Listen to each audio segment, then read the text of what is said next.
Nagbabala po naman si Senate President Alan Peter Cayetano kay Senador Sherwin Gatchaliana sa gitna ng mga nangyayaring girian sa liderato ng Senado ay huwag magpagamit sa Malacanang.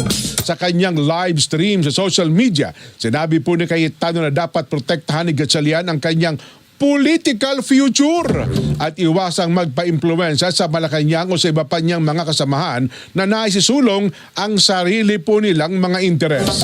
Pinayuhan din niya si Gatchalian na receive, don't grab.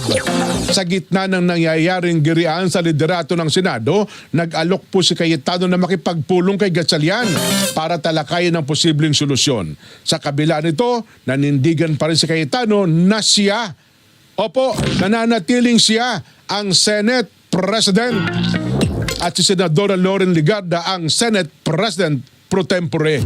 Ayun. Pero ang sagot ata, mukhang may balita, pumayag si Senador Gatchalian na mag-usap yung dalawa. Di ba? Makapag-usap ata. Hindi ko lang alam kung saan sila mag-uusap.